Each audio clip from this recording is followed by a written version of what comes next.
What is up, ladies and gentlemen? Welcome back to the Brandon Coin YouTube channel. Today I'm going to be showing you how to mine Warthog on a Windows computer. So I'm going to be doing it live action with you. I guess not live, but real time, and try not to do any cuts or skips or anything like that. So you can literally just follow along with me. So the first thing you're going to need to go to is Google and then type in BZ as in boy and zoo miner. Then you could go to the GitHub or you can go to bzminer.com. From bzminer.com, you're going to want to click on release 22.0.0. Now, this is January 28th, 2025, and I imagine they will have newer versions come out as time goes on. So you probably just want to be on the latest version available whenever you're watching this. Now, when you click on that release, then you can go down to the download links and click on the Windows download link. Now, natively, whenever you download this and it finishes downloading, it will block it. It says it's a virus, or it's got this, or it's got that. That's due to the fact that, and if you've been in the industry, you know, a lot of mining software was used in viruses to infect other people's computers, so they would mine for the attacker, so to speak. So now a lot of antiviruses like Windows Defender, or if you have aftermarket antivirus on your computer, will flag those as viruses. bzminer, I've had zero issues with it. It is a legitimate miner. I trust it. So take that with a grain of salt. Any miner is going to be setting off those alarms. So you will need to disable your antivirus. So this is always suggested to do on a separate computer, but I do mine on my main computer, but I don't keep any crypto on my main computer. So just be careful. Don't eat where you poop, kind of thing.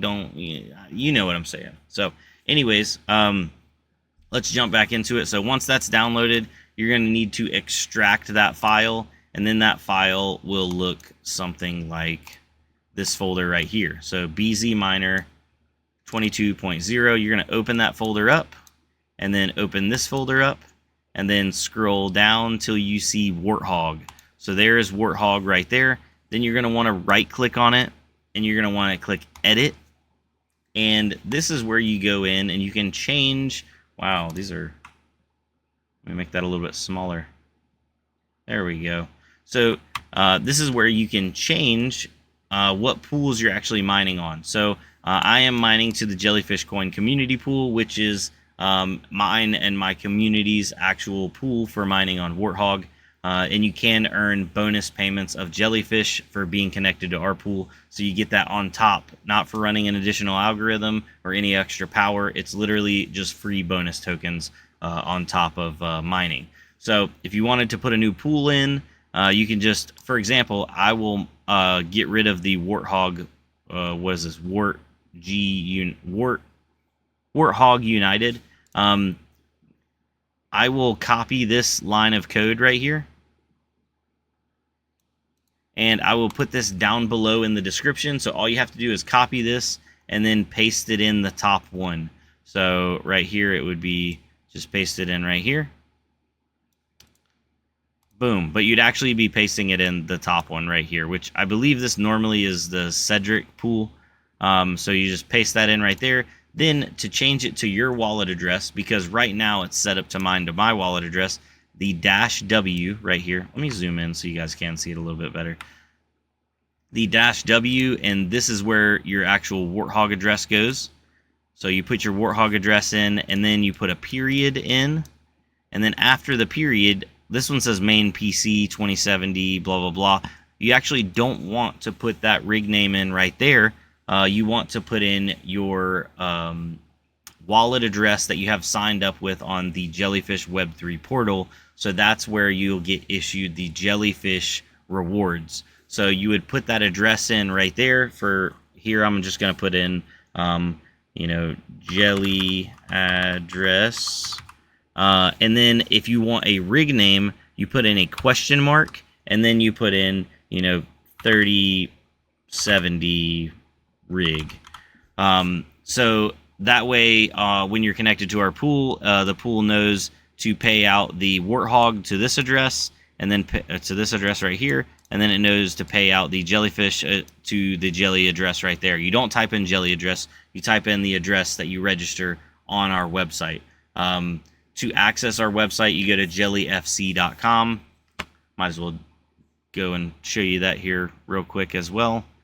Let me make a new window. So jellyfc.com. Then you'll scroll down to the Web3 portal. This is where all the magic happens.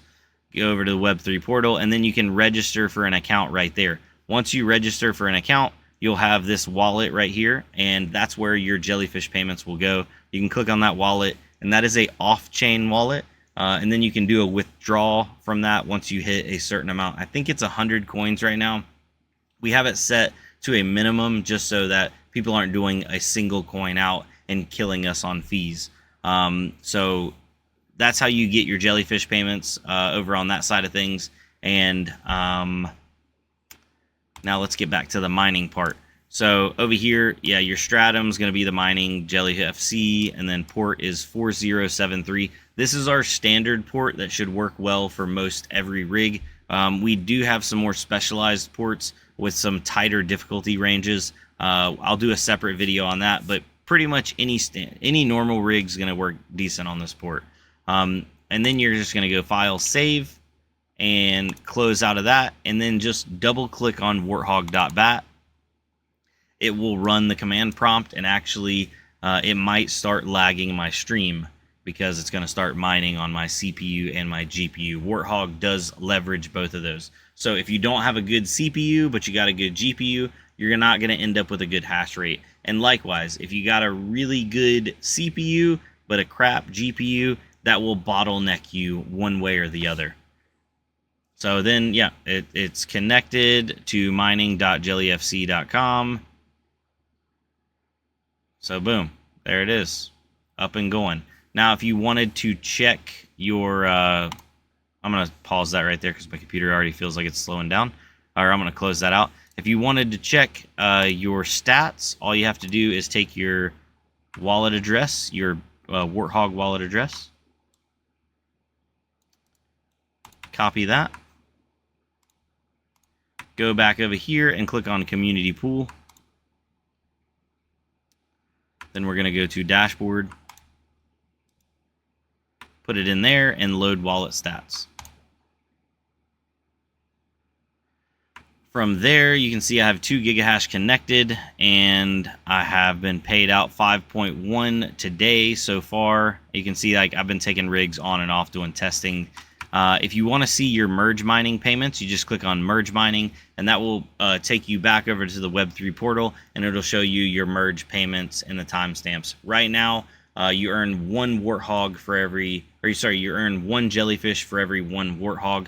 We are doing a bonus for the first week of this implementation starting on the 29th at 9 p.m. Eastern Standard Time. It will be a 1000x modifier, so you'll earn 1000 JellyFish for every 1 warthog you mine, which adds a good bit of profitability if you want to stack up some coins. Now, if you are wondering what's going to happen afterwards, we are going to be doing random bonus days. So normally it'll be a 1-to-1 ratio, but then on our Thursday live stream over on the JellyFish YouTube channel, we will do a drawing for a day, and then we'll spin the wheel from, like, say maybe 100 to 1000x. So it'll be a random modifier on a random day, and it'll benefit the people that stay connected on the pool.